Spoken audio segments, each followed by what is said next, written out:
शुभा, तुला या सर्व आपल्या रयतेला या गुलामगिरीतून सोडवावंच लागेल. आणि हा मूल मंत्र आई जिजाऊंनी दिला. रामायण महाभारतापासनं तर लढण्याचे तंत्र शास्त्र सगळं आई जिजाऊंनी त्या ठिकाणी शिवबांना सांगितलं. आणि शिवबांच्या मनामध्ये स्वातंत्र्याचं बीजारोपण केलं.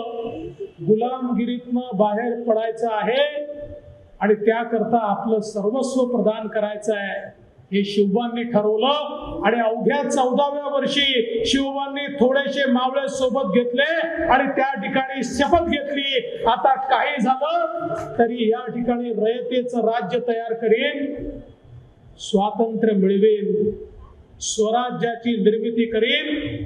आणि त्यानंतर छत्रपती शिवरायांनी ज्या प्रकारे हे स्वराज्य मिळवलं, छत्रपती शिवरायांना मी युगपुरुष याकरता म्हणतो की कुठल्याही युगामध्ये जो सर्वसामान्यातलं पौरुष जागृत करतो तो युगपुरुष असतो.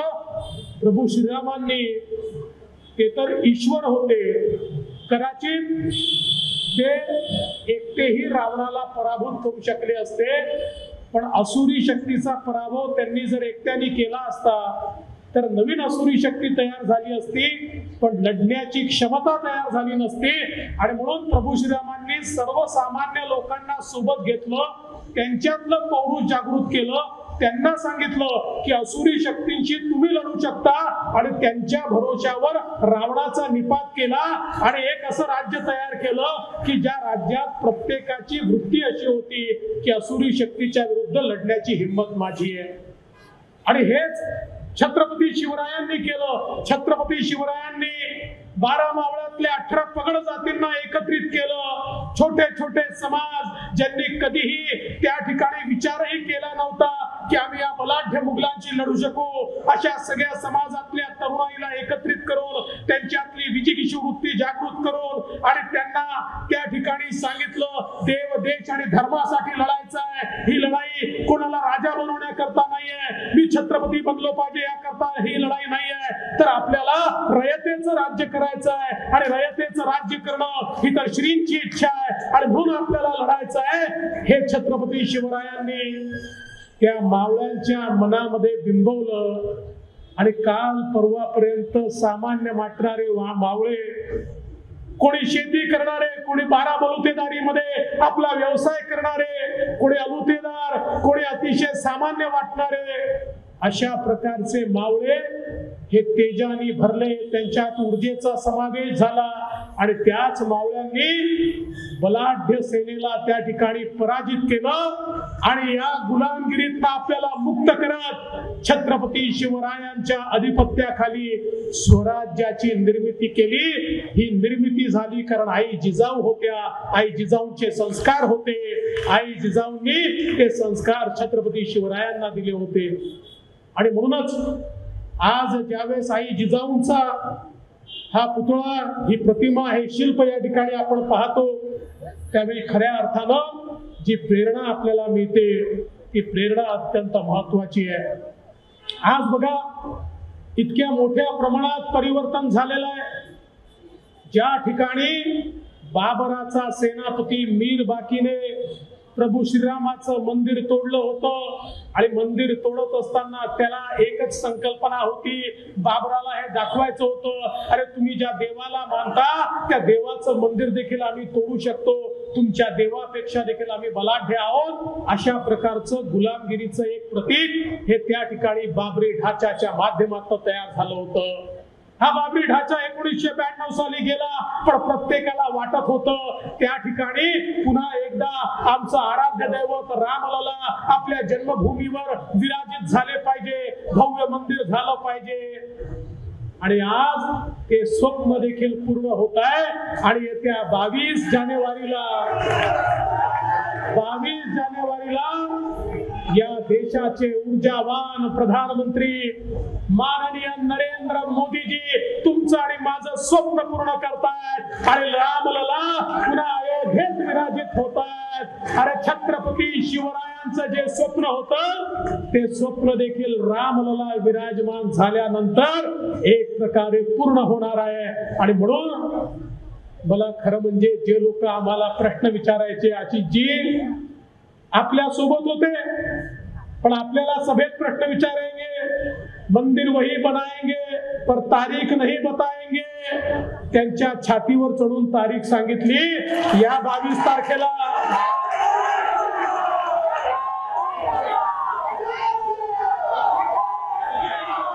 आणि हिंदू हृदय सम्राट शिवसेना प्रमुख बाळासाहेब ठाकरे वाघ होते. ते या आंदोलनाच्या पाठीशी भक्कमपणे उभे होते. पण उद्धवजी तुम्ही आणि तुमचे चेले चपाटे आज जे बोलतायत ते कुठे होते? या आंदोलनात तुम्ही कुठे होता? या आंदोलनाशी तुमचा काही संबंध नाही.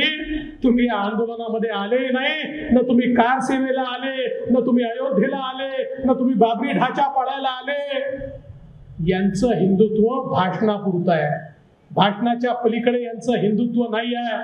खऱ्या अर्थानं ज्या लाखो कारसेवकांनी त्या ठिकाणी श्रम केले, ज्यांनी आपलं बलिदान दिलं, आज त्यांच्या बलिदानातून हे राम मंदिर त्या ठिकाणी उभं होत आहे. आणि म्हणून एक नवा भारत, त्या नव्या भारताची निर्मिती आपले प्रधानमंत्री माननीय नरेंद्र मोदीजी करतायत. एक असा भारत ज्याला आपल्या संस्कृतीचा अभिमान आहे, एक असा भारत जो गुलामीची निशाणी मिटवतोय, एक असा भारत जो येत्या काळामध्ये जगामधला उत्तम राष्ट्र म्हणून आपल्या समोर उभा राहणार आहे.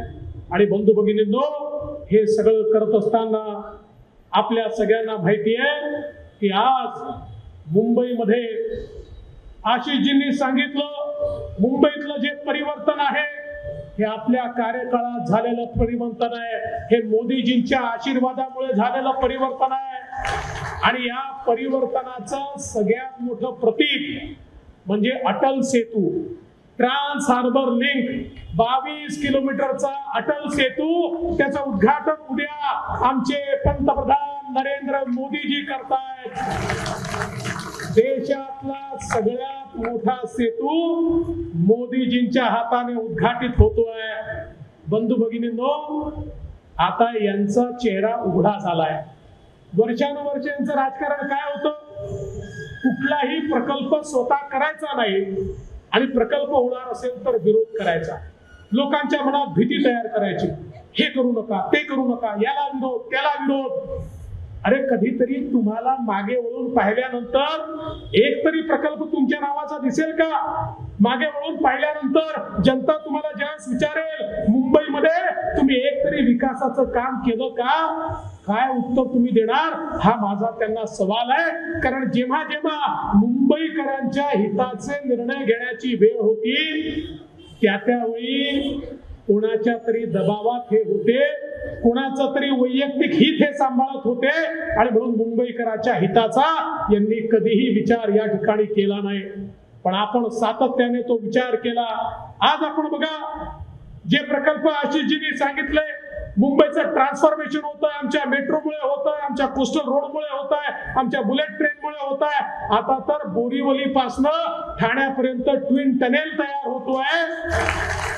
1.5-2 तास ज्या ठिकाणी लागायचे 20 मिनिटांमध्ये आपण त्या ठिकाणी पोहोचणार आहोत. त्यामुळे एक अत्यंत नवीन अशा प्रकारचं हे काम या ठिकाणी आपल्या सरकारच्या माध्यमातून होत आहे. आणि एवढंच नाही तर आपण आपल्या म्हाडा वसाहतीमध्ये इतके वेगवेगळ्या प्रकारचे निर्णय घेतले आणि वर्षानुवर्ष आमच्या म्हाडा कॉलनीमध्ये जो सर्व्हिस टॅक्स वसूल होत होता, 450 कोटी रुपयाचा टॅक्स, आशिषजी तुम्ही मागणी केली होती, प्रवीणजी तुम्ही मागणी केली होती, हा पूर्णपणे रद्द करण्याचं काम आपण केलं. आणि त्या ठिकाणी आमच्या सामान्य लोकांना त्यातनं बाहेर काढण्याचं काम आम्ही केलं. आज सेल्फ रिडेव्हलपमेंट मध्ये आमच्या प्रवीण दरेकरजींनी त्या ठिकाणी गृहनिर्माण परिषद घेतली होती. या परिषदेमध्ये 16 वेगवेगळ्या मागण्या केल्या होत्या. या 16ही मागण्यांचा GR आपल्या सरकारने काढला. आता जो आम मुंबईकर आहे, जो गरीब आहे, जो मध्यमवर्गीय आहे, याच्या पुनर्विकासाचं स्वप्न हे पूर्ण होणार आहे. आता त्याला बिल्डरच्या घशामध्ये जाण्याची आवश्यकता नाही आहे. तो स्वतः विकासक होणार आहे. त्याला निधी देखील आमच्या प्रवीणजींची बँक देणार आहे आणि त्याला मदत आमचं सरकार या ठिकाणी करणार आहे. सामान्य माणसाला आता आपल्या घराबाहेर त्या ठिकाणी मला भाडं मिळेल की नाही या विवंचनेत राहावं लागणार नाही.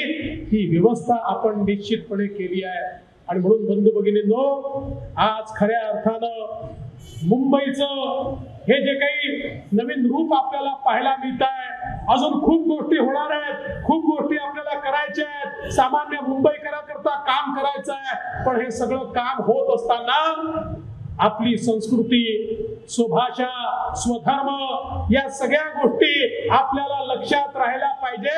आणि त्या जर लक्षात ठेवायच्या असेल तर आई जिजाऊंचं दर्शन आणि छत्रपती शिवरायांचं दर्शन हे सर्वात महत्वाचं आहे. आणि आता ते दर्शन आपल्याला जाता येता घडणार आहे. म्हणून गोपालजी, तुमचे मनापासून आभार मानतो. आणि या अतिशय उत्तम कार्यक्रमामध्ये या ठिकाणी तुम्ही मला निमंत्रित केलं त्याबद्दल तुमचे आभार मानून मी माझे 2 शब्द संपवतो. धन्यवाद. जय हिंद, जय महाराष्ट्र, जय जिजाऊ, जय शिवराय. एबीपी माझा, उघडा डोळे बघा नीट.